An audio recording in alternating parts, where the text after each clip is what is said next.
A paz do Senhor Jesus, estamos iniciando mais um Instantes Finais, a sua aula de escatologia e de profecia bíblica no seu lar. E eu quero agradecer por sua audiência, você que é aluno dessa aula de profecia. E lembrando que para você ser aluno dessa escola, você nem precisa se matricular. Basta você acompanhar a nossa programação pela TV ou pelo YouTube em dois canais diferentes. Você tem o Rede Brasil Oficial e o IEADP Live. Que Deus te abençoe. Que as bênçãos de Deus continuem sendo derramadas sobre a sua vida, sobre a sua família. Obrigado por abrir a porta da sua casa para nós entrarmos mais uma vez. Seja muito bem-vindo aos Instantes Finais. E eu gostaria de lembrar que você, indo lá no YouTube, você pode rever todos os programas que nós já gravamos, né? Você sabe que nós já estamos na nossa 4ª temporada. Nós já explicamos a primeira temporada, toda aquela sequência dos eventos escatológicos. Também já explicamos o livro do Apocalipse, versículo por versículo. Já explicamos o livro de Daniel, versículo por versículo. E essa 4ª temporada que é sobre a infalibilidade das profecias bíblicas. Você pode ir lá no playlist, que esses programas já estão disponíveis. Agora, se você deseja entrar em contato conosco, se você quer enviar uma mensagem, uma pergunta, uma crítica, uma opinião ou sugestão, o número do WhatsApp está aparecendo na sua tela, que é o 994661010. Muito bem, como é do seu conhecimento, nós estamos estudando sobre a infalibilidade das profecias bíblicas e nos programas anteriores nós estudamos algumas profecias na epístola do apóstolo Paulo aos Romanos. Vamos recapitular? Então, nós já estudamos a primeira profecia, baseada lá no capítulo 1 de Romanos, né? De forma mais específica, o versículo 16, quando Paulo diz que o Evangelho é o poder de Deus para a salvação de judeus e gentios. Inclusive, ninguém melhor do que Paulo para falar sobre esse tema. Traz a tela. Você sabe que Paulo ele é conhecido, chamado como apóstolo dos gentios.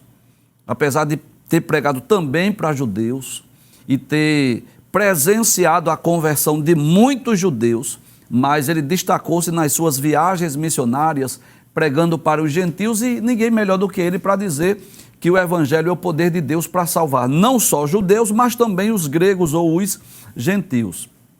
Também nós vimos um outro programa, também baseado na carta de Paulo aos Romanos, baseado no capítulo 10 da Epístola aos Romanos, onde Paulo diz que todo aquele que invocar o nome do Senhor será salvo, de forma mais específica, né?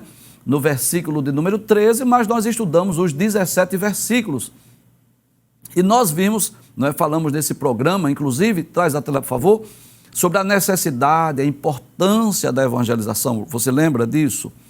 Que Deus nos incluiu nesse grande projeto de salvação dos perdidos, dos pecadores, e pesa sobre os nossos ombros a responsabilidade de levar o Evangelho a toda criatura. Hoje nós vamos estudar um dos temas mais importantes da Epístola aos Romanos, que é sobre o futuro de Israel. Traz a tela, por gentileza. Então, à sua esquerda, uma imagem, claro, meramente ilustrativa, de Paulo escrevendo a carta, embora eu faça questão de lembrar mais uma vez que a carta aos Romanos, embora a autoria seja paulina, mas ele teve um amanuense que escreveu, que era Técio, né? Isso está muito claro no capítulo de número 16. E à sua direita, uma imagem aí da nação de Israel. Hoje nós vamos falar sobre o futuro de Israel, que está exatamente no capítulo 11. Mas eu quero deixar bem claro que esse capítulo de número 11, ele tem, na verdade, 36 versículos, porque Paulo fala sobre o futuro de Israel, e depois aquele belíssimo hino de adoração que você sabe, está nos versículos 33 a 36. Então nós selecionamos alguns versículos, alguns textos, vamos estudar os versículos 1 a 5, e depois dos versículos 25 até 32, e vamos ver que essa profecia, na verdade, ela ainda não se cumpriu. Para ser sincero, ainda não se cumpriu, mas vamos falar, inclusive mostrando no mapa escatológico, o que ocorrerá com o futuro de Israel, o que ocorrerá no futuro com essa nação. E vamos também tomar uma profecia lá de Zacarias, capítulo 12, versículos 7 até o versículo de número 10.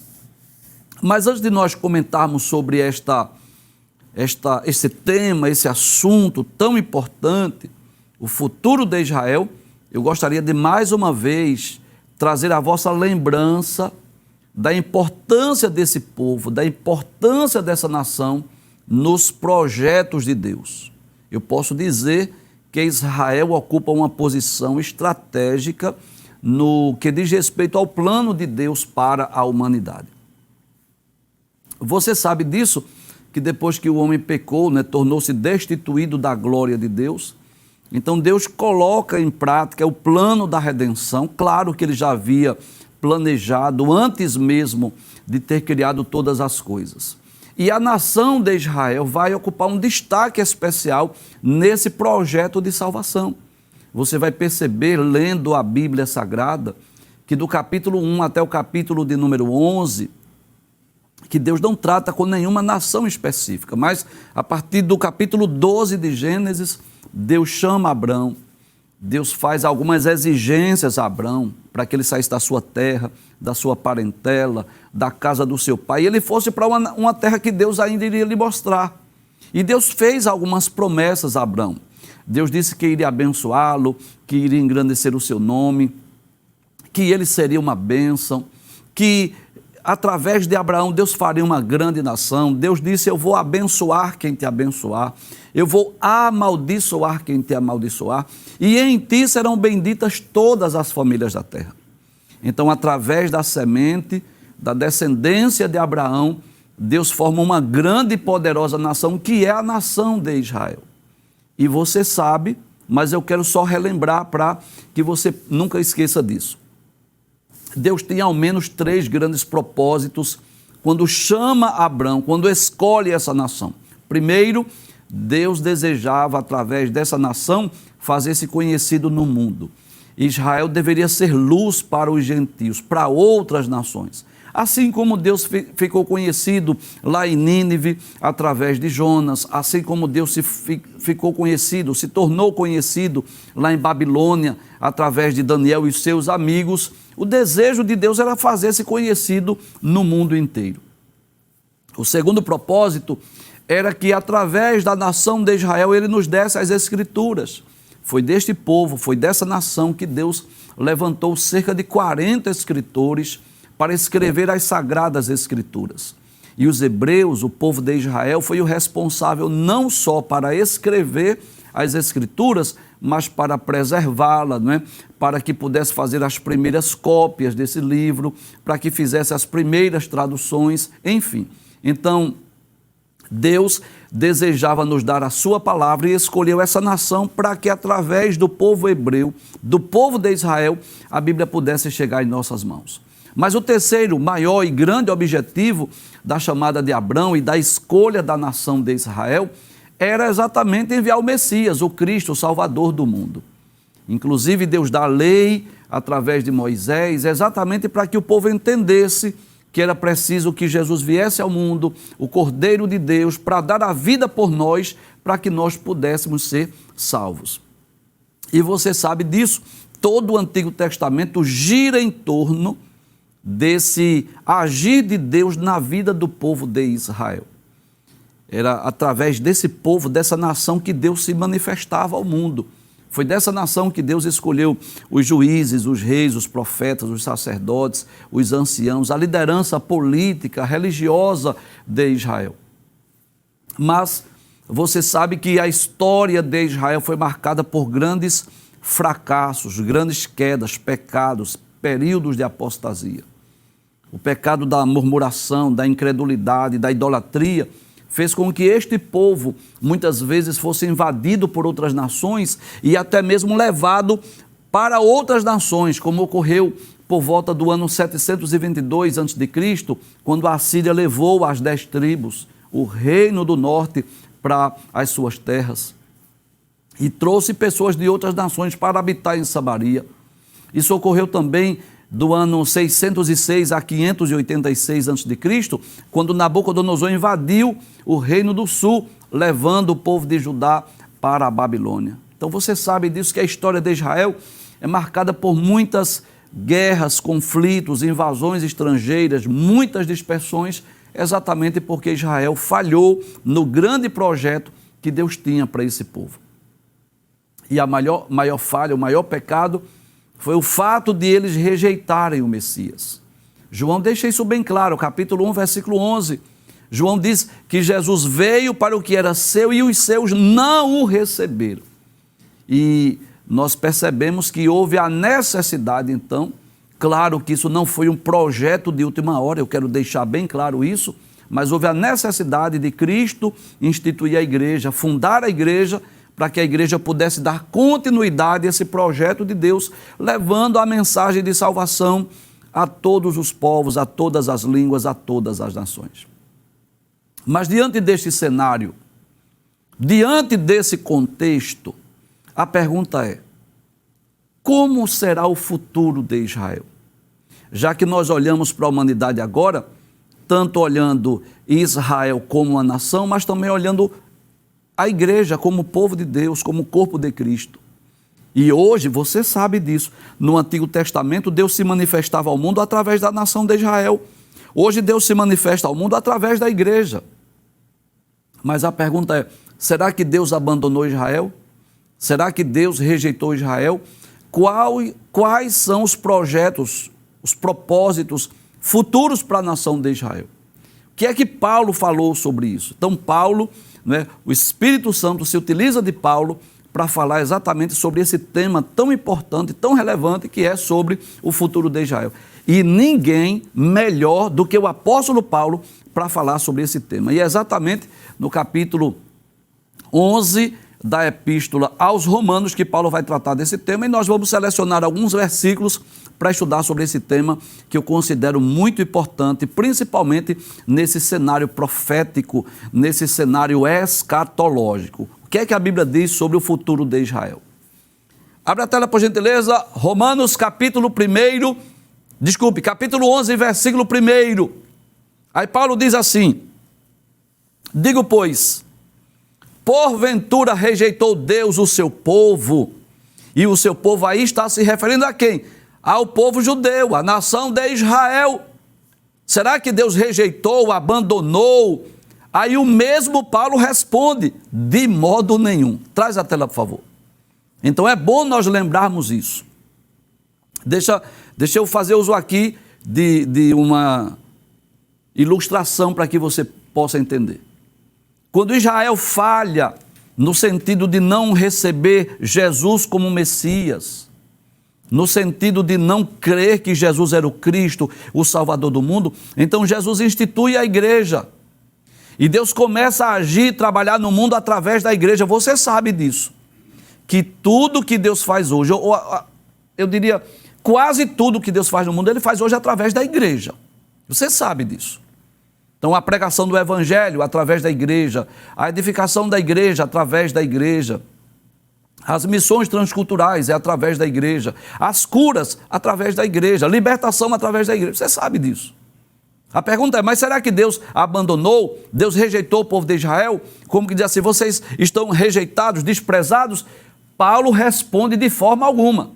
É como se Deus agora voltasse a sua atenção para o mundo através da igreja e desse uma pausa no que diz respeito ao seu relacionamento com a nação de Israel. É como se dissesse assim: olha, já que vocês não creram em Cristo, não receberam Jesus como Salvador, como Rei dos Judeus, então eu vou dirigir minha atenção agora para o mundo através da igreja.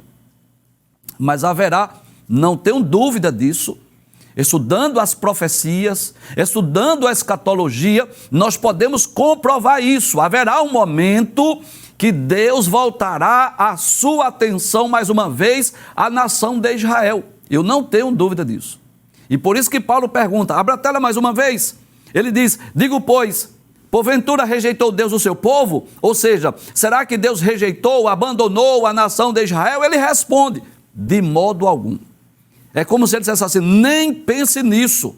Aí ele diz: porque eu também sou israelita, da descendência de Abraão, da tribo de Benjamim. Olha que coisa maravilhosa. Traz a tela, por favor. É claro que Paulo agora estava numa situação muito mais privilegiada, Porque mesmo sendo israelita, mesmo sendo lá da tribo de Benjamim, mesmo sendo descendência de Abraão, ele agora era um cristão, ele agora era um apóstolo, ele estava sendo usado por Cristo, ele estava sendo um canal de bênçãos para o mundo inteiro. Ele deixa bem claro, nem pense que Deus abandonou. Porque se Deus tivesse abandonado, eu nem estaria aqui. É isso que Paulo está dizendo. Sabe por que eu estou aqui pregando? Olha, eu sou israelita, eu sou hebreu. Então não pense que Deus abandonou o seu povo. Passa o texto, por favor. Versículo 2. Paulo explica aos crentes de Roma, ou da igreja de Roma, dizendo assim: Deus não rejeitou o seu povo, que antes conheceu. Não. O povo que Deus antes conheceu, que Deus chamou, escolheu, não, nem pense nisso, que Deus rejeitou o seu povo. Aí ele diz assim: ou não sabeis o que a Escritura diz de Elias? Como fala Deus contra Israel, dizendo... Pode passar o texto. Aí ele faz uso de um tema, de um assunto conhecido pelos cristãos e também pelos judeus principalmente. Ele traz a lembrança, né, naquela ocasião que Elias, o profeta de fogo, quando ele estava sendo perseguido por Jezabel, Elias chegou a dizer assim: Senhor, mataram os teus profetas e derribaram os teus altares, e só eu fiquei, e buscam a minha alma. Mas que ele diz a resposta divina? Traz a tela. É como se Paulo dissesse assim: vocês estão lembrados lá de Elias? Que Elias em dado momento pensou: só ficou eu, não tem mais ninguém, mataram os profetas, só tem eu agora que está servindo a Deus, todo mundo. Aí Deus disse o quê? Ainda tem 7.000 que não se curvaram. Passe o texto, por favor. Pode passar. Aí Paulo traz a lembrança dos cristãos de Roma, a palavra de Deus, a resposta de Deus a Elias, quando Elias pensou que estava sozinho. Deus diz a Elias: reservei para mim 7.000 varões, que não dobraram os joelhos diante de Baal. Ou seja, Elias, traz a tela, por favor. É como se Deus estivesse dizendo assim: Elias, você não está só, não. É que você não sabe. Sua visão, Elias, é muito limitada. Você pensa: só eu fiquei, só eu que estou servindo a Deus, matou todo mundo. Deus disse: não, ainda tem 7.000. Você não sabe isso, mas ainda tem 7.000 que não se curvaram, que não se dobraram diante de Baal. Aí Paulo volta ao argumento, explicando que Deus não abandonou seu povo. Pode trazer a tela, por favor? Aí diz assim: assim, pois, também agora, nesse tempo, ficou um resto segundo a eleição da graça. Glória a Deus. Sabe o que Paulo está dizendo? Tem uns judeus aí, embora que a grande maioria dos judeus foram incrédulos, a grande maioria dos judeus rejeitaram a Cristo, a grande maioria dos judeus não creu que ele era o Cristo, o Messias, o Salvador do mundo, mas ainda tem o remanescente, ainda ficou um resto, segundo a eleição da graça. Ou seja, tem uns judeus aí, como eu, que cremos no Evangelho, que cremos em Cristo, e Deus está se utilizando de nós. E eu aproveito para dizer, não é, que muitas pessoas criticam os judeus pelo fato de terem rejeitado o Messias, e claro, não podemos negar esse pecado da incredulidade. Mas eu vou ser sincero em dizer que não era tão simples acreditar que Jesus era o Messias. Não era tão simples assim. Por várias razões. Primeiro, porque Jesus vem ao mundo. Onde é que Jesus nasceu?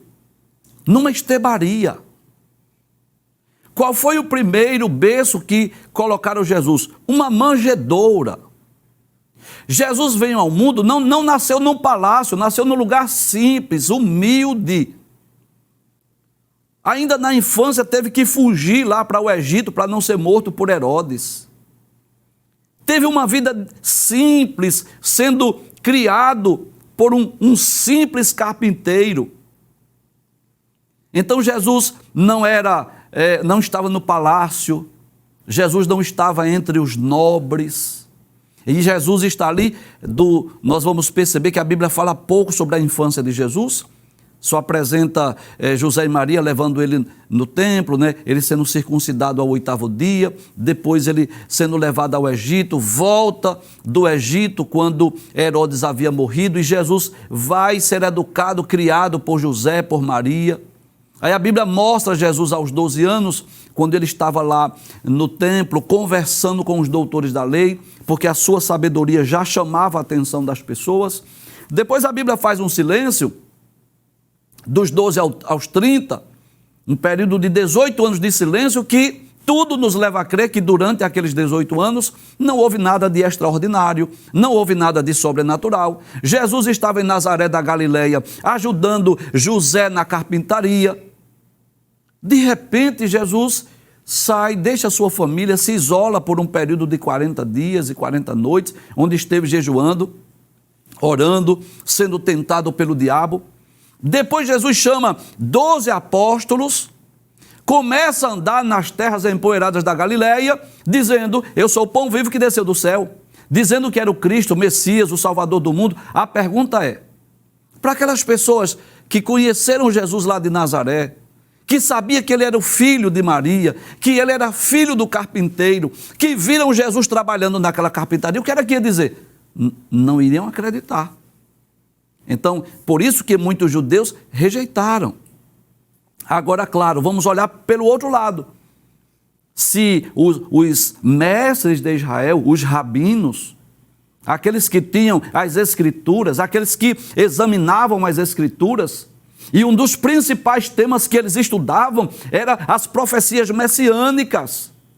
Era exatamente observar quem era o Messias, onde ele iria nascer, quais seriam as características. Então, se essa liderança religiosa observasse com detalhes as profecias, iria comprovar que Jesus cumpria todas as profecias acerca do Messias, todas as profecias messiânicas, que ele nasceu de uma virgem, que ele nasceu em Belém da Judéia, que ele viveu de uma forma simples, que ele entrou em Jerusalém montado em um jumentinho. Só que havia, nos dias de Jesus, durante o seu ministério, havia divergência de opiniões. Havia um grupo, claro, como os apóstolos e uma grande multidão que creu, que recebeu Jesus como Messias, mas a grande maioria, influenciado pela liderança religiosa de Israel, pelos fariseus, pelos saduceus, rejeitaram a messianidade de Cristo. Então Paulo deixa isso bem claro, que Deus não rejeitou o povo judeu. Paulo mostra ele mesmo como exemplo, fazendo parte de um remanescente. Então eu posso dizer que a grande maioria dos judeus foram incrédulos, rejeitaram o Messias, até porque eles esperavam o Messias político, guerreiro, revolucionário. Eles esperavam que o Messias fosse dar início a uma revolução, a libertar o povo judeu do jugo de Roma. Só que Jesus não veio ao mundo na sua primeira vez com esse objetivo. A primeira vez ele veio para libertar o homem do pecado, para trazer uma libertação espiritual. A primeira vez ele veio exatamente para morrer na cruz. Haverá, claro, uma segunda vinda de Jesus a essa terra, quando ele virá implantar o reino milenial e ele há de reinar sobre todas as nações. E é muito interessante isso, que quando Jesus entra em Jerusalém montado no jumentinho, as multidões até clamaram, gritaram: Hosanas, bendito é o que vem em nome do Senhor. Mas observe que quando Jesus estava sendo julgado pelo Sinédrio, por Pilatos, por Herodes e por Pilatos novamente, quando Pilatos diz que era comum naquela festa, naquela ocasião da Páscoa, soltar um preso, e oferece as duas opções para que o povo escolhesse, se que eles queriam que soltasse a Barrabás ou a Jesus chamado Cristo, eles disseram que solte Barrabás. Que farei de Jesus chamado Cristo? Crucifica-o. É claro que isso já estava predito, na presciência de Deus. Deus já sabia disso, que era mistério que Jesus morresse, fosse a cruz do Calvário. Nós vamos falar sobre isso melhor no próximo programa. Mas o que acontece? O fato de Jesus não ter dado início a uma revolução, a grande maioria dos judeus rejeitaram. Inclusive, a grande maioria dos judeus hoje, cerca de 95%, vive na prática do judaísmo, aguardando a reconstrução do templo em Jerusalém, querendo voltar a oferecer os holocaustos, as ofertas no templo em Jerusalém. A grande maioria do judeu que ainda estão presos ao judaísmo, eles rejeitam o Novo Testamento, rejeitam os evangelhos, rejeitam o livro de Atos, rejeitam as epístolas, rejeitam o livro do Apocalipse, não veem esses livros como inspirados. A Bíblia judaica só tem 24 livros, que são os mesmos 39 que nós temos na nossa Bíblia. E por que 24, professor? Porque os profetas menores é um único livro, os 2 livros dos reis é um único livro, os 2 livros de Samuel é um único livro, os 2 livros das crônicas é um único livro, por isso só são 24. Então eles rejeitam, eles veem os evangelhos, o livro de Atos, as epístolas, simplesmente como livros históricos, sem nenhum valor espiritual. E Paulo deixa bem claro isso, que os judeus, em sua maioria, rejeitaram, não creram que Jesus era o Cristo, o Messias, mas que ainda havia um remanescente. Volta ao texto mais uma vez, por favor. Aí ele diz: assim, pois, também agora, neste tempo, ficou um resto, segundo a eleição da graça. Que resto é esse que Paulo está dizendo? Ficou ainda um grupo de judeus como eu, que creu em Cristo, que recebeu Jesus como Messias, e que Deus está agindo no mundo através de nós. Vamos para o versículo 35 agora, por favor. Aí Paulo continua seu argumento dizendo assim: porque não quero, irmãos, que ignoreis esse segredo. Olha, eu tenho um segredo a dizer e eu não quero que vocês ignorem, para que não presumais de vós mesmos, para que vocês não façam as suas próprias conclusões precipitadas. E que segredo é esse, Paulo? Ele diz que o endurecimento veio em parte sobre Israel, ou seja, esse endurecimento aí é incredulidade.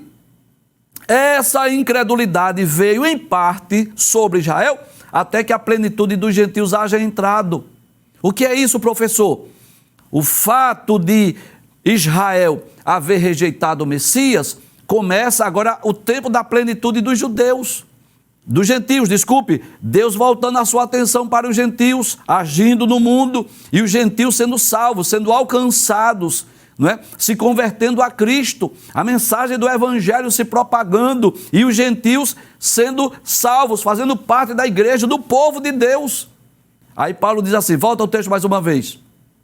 Paulo diz esse segredo aí, que esse endurecimento, ou essa incredulidade, veio em parte sobre Israel, até que a plenitude dos gentios haja entrado. Então chegou o tempo dos gentios, os gentios estão se convertendo, já que eles rejeitaram, Deus deu uma pausa, abriu as portas agora para os gentios. Pode abrir a tela, por gentileza. Passe o texto. Aí diz assim, e assim todo Israel será salvo. E deixa eu explicar algo aí. Nós já dissemos aqui em programas anteriores, e eu quero reforçar essa informação, que o fato de ser judeu não garante salvação a ninguém. Você sabe disso, né? Não é porque é descendência de Abraão, Isaac e Jacó que já estão salvos. Claro que não. E a maior prova disso é que Jesus disse nos seus ensinos, nos seus sermões, dizendo que haveria menos rigor para Tiro e Sidom do que para muitas cidades lá de Israel. Por quê? Porque se tivesse feito em Tiro e Sidom os milagres que foram feitos em Israel, eles teriam se convertido. Então, o fato de ser judeu não garante salvação a ninguém. Quando Paulo diz que Israel será salvo, Paulo está falando de um momento específico, profético, escatológico, em que Jesus voltará, descerá sobre as nuvens do céu, com poder e grande glória, para agir, para atuar, para socorrer na nação, no povo de Israel, para salvar Israel na ocasião que estiver ocorrendo aqui, o que nós chamamos de Batalha do Armagedon. Nós, que somos pré-tribulacionistas e pré-milenistas, cremos que a segunda vinda de Cristo dá-se-á em 2 fases distintas. A primeira, antes da grande tribulação, quando Jesus vem buscar a igreja, mas a segunda, após a grande tribulação, quando Jesus vem para livrar a Israel. Volta ao texto, por favor. Aí Paulo diz assim, todo Israel será salvo, e eu quero dizer, não significa, ele não está dizendo que todo judeu será salvo, ele está dizendo todo Israel, falando da nação. Como está escrito, de Sião virá o libertador. Quando é que virá esse libertador? no final da grande tribulação, na ocasião da batalha do Armagedon. E o que é que fará esse libertador? O que é o próprio Cristo? E desviará de Jacó as impiedades. Paulo está dizendo, haverá um momento que o libertador virá a Sião e vai desviar de Jacó as iniquidades, significa dizer, os judeus vão se converter. A atenção de Deus agora está voltada para essa era dos gentios, o evangelho sendo pregado no mundo, os gentios se convertendo, mas haverá também um momento em que os judeus terão a oportunidade. Passe o texto, por favor, versículo 27 e 28. E este será o meu conserto com eles, quando eu tirar os seus pecados. Assim que, quanto ao evangelho, são inimigos por causa de vós. Olha, eles são inimigos. Por quê? Os judeus são inimigos por causa da incredulidade. Se tornam inimigos dos cristãos. Mas Paulo lembra, mas quanto à eleição, amados por causa dos pais. Que coisa interessante. Paulo está dizendo assim, os judeus incrédulos, aqueles que não creem em Cristo como Messias, o Salvador, aqueles que rejeitam o Novo Testamento, são inimigos por causa de vós. Se tornaram inimigos dos cristãos, inimigos dos evangélicos. Não creem no cristianismo. Mas quanto à eleição, à escolha de Deus, lembra do início do programa? Aqueles eternos propósitos de Deus, eles são amados por causa dos pais. Quem são esses pais? São os patriarcas, são os profetas, são aqueles que Deus chamou no Antigo Testamento. Então Deus não abandonou, Deus não rejeitou o seu povo. Haverá um tempo que Deus voltará a sua atenção mais uma vez para a nação de Israel. Pode passar o texto, por favor. Aí Paulo diz ainda, porque os dons e a vocação de Deus são sem arrependimento. Então, se Deus escolheu essa nação para a execução dos seus eternos propósitos, Deus não vai se arrepender. Mesmo com a incredulidade, haverá um tempo que Deus vai agir, atuar, vai dar-se a conhecer ao povo judeu. Paulo continua seu argumento dizendo, porque assim como vós também antigamente fostes desobedientes a Deus, falando agora dos gentios, que outrora, antes de crer em Cristo, antes de receber Jesus como seu Salvador, foram desobedientes a Deus, aí Paulo diz assim, mas agora alcançaste misericórdia pela desobediência deles. Vocês eram inimigos, vocês eram incrédulos, mas o fato de os judeus haverem sido incrédulos, não creram em Cristo, as portas se abriram, vocês agora já podem ser salvos, vocês agora já não são mais inimigos. Deus abriu as portas para os gentios. Pode passar o texto, por gentileza. Aí Paulo diz, assim também estes quem? Os judeus. Agora foram desobedientes, foram incrédulos, rejeitaram Cristo, rejeitaram o Messias, para também alcançarem misericórdia, pela misericórdia a vós demonstrada. O que é que Paulo está dizendo? Da mesma forma que Deus demonstrou misericórdia para com os gentios, que outrora também eram incrédulos, que outrora também não serviram a Deus, mas Deus estendeu a sua misericórdia para os gentios, de forma alguma Deus não vai rejeitar Israel. Deus vai também manifestar a sua misericórdia. Agora, detalhes, isso será no futuro. Eu vou provar essa profecia lá em Zacarias. Pode passar o texto, por favor? Versículo 32. Paulo diz assim, porque Deus encerrou a todos debaixo da desobediência, tanto judeus quanto gentios, para com todos usar de misericórdia. O que é que Paulo está dizendo?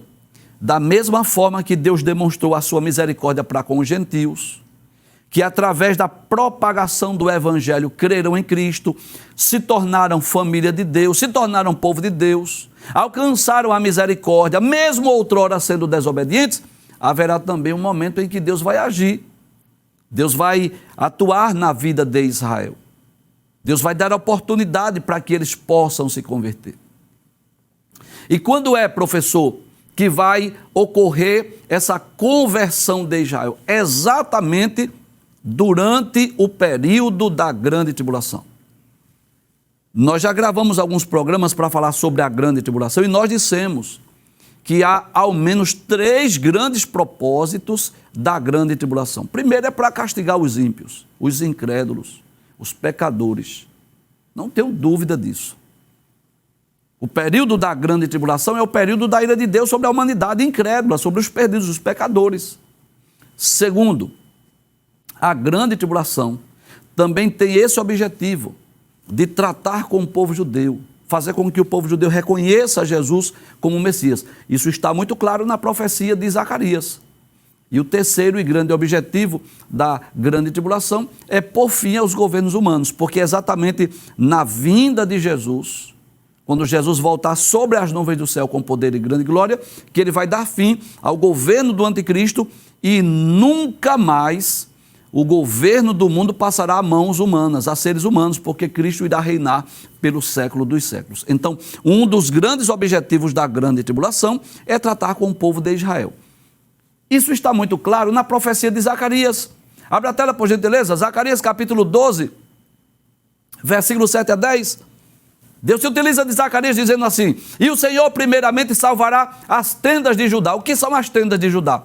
As casas, a cidade de Judá, aos arredores de Jerusalém, para que a glória da casa de Davi, ou seja, a cidade de Jerusalém e a glória dos habitantes de Jerusalém não sejam exaltadas acima de Judá. Deus irá tratar com a nação por completo, não só sobre a cidade de Jerusalém, não só sobre os moradores de Jerusalém, mas toda a terra de Israel. Deus há de tratar, de cuidar, de proteger, de guardar os judeus no futuro. Pode passar versículo de número 8. Zacarias continua dizendo assim: naquele dia, que dia é esse, professor? No dia da vinda de Jesus em glória, o Senhor amparará os habitantes de Jerusalém, e o que dentre eles tropeçar, ou seja, o mais fraco, naquele dia será como Davi. Aquele que tropeçar, aquele mais fraco, naquele dia da batalha, da peleja, da guerra, lá da batalha do Armagedon, o mais fraco soldado que tropeçar, Deus está dizendo através de Zacarias, naquele dia será como Davi, um valente, um guerreiro, corajoso. E a casa de Davi será como Deus, como o anjo do Senhor diante deles. Será uma potência, será um grande exército, forte, valoroso, porque Jesus estará pelejando pelo seu povo. Pode passar o texto, por favor. Aí, Deus continua dizendo através de Zacarias, e acontecerá naquele dia. Que dia é esse, professor? O dia da batalha do Armagedon, final da grande tribulação, que procurarei destruir todas as nações que vierem contra Jerusalém. Jesus irá pelejar contra as nações que estiverem pelejando contra a cidade de Jerusalém. Passe o texto, versículo 10, que é o que eu quero chamar a atenção. Aí Deus diz através de Zacarias: olha aí a restauração do povo de Israel. Olha Deus voltando a atenção aí para o povo de Israel. E sobre a casa de Davi, e sobre os habitantes de Jerusalém, derramarei o espírito de graça e de súplicas. E olharão para mim a quem traspassaram. Quando Jesus vier sobre as nuvens do céu, com poder e grande glória, os judeus irão olhar, irão contemplar, porque Jesus vai descer sobre o Monte das Oliveiras. E eles vão chorar, eles vão plantear, como quem planteia por unigênito. Eles vão se converter, dizer: realmente Jesus está vivo. Realmente Ele é o Cristo, o Messias, o Salvador do mundo. Nós rejeitamos, nós não havíamos crido mais a Ele mesmo. Abre o texto, por favor. E o plantearão como quem planteia por unigênito, e chorarão amargamente por Ele, como se chora amargamente pelo primogênito. Aí dar-se-á de uma forma completa a conversão do povo judeu. E Paulo está falando exatamente sobre isso na carta aos Romanos. Deus não rejeitou o seu povo, assim como houve um tempo para Ele estender a sua misericórdia sobre os gentios. Haverá um tempo estabelecido por Deus para Ele estender a sua misericórdia para com os judeus. E eu gostaria de mostrar aquele mapa profético, né? Escatológico, isso. Não sei se dá para a gente ver aqui, dessa câmera, por gentileza. Isso, deixa eu ver se dá. Deixa eu começar aqui, é melhor. Deixa eu começar aqui. Então, o que ocorrerá com Israel no futuro? Eu vou lhe explicar o que vai ocorrer. Na ocasião do arrebatamento da igreja, só irá ser arrebatado aqueles que creram em Cristo, os salvos. Os que morreram em Cristo ressuscitam e os salvos que estiverem na terra serão arrebatados. Sabe o que significa isso? Que os judeus que não crerão em Cristo ou não crerem em Cristo vão ficar na terra para o período sombrio da grande tribulação. A grande maioria dos judeus serão enganados pelo anticristo.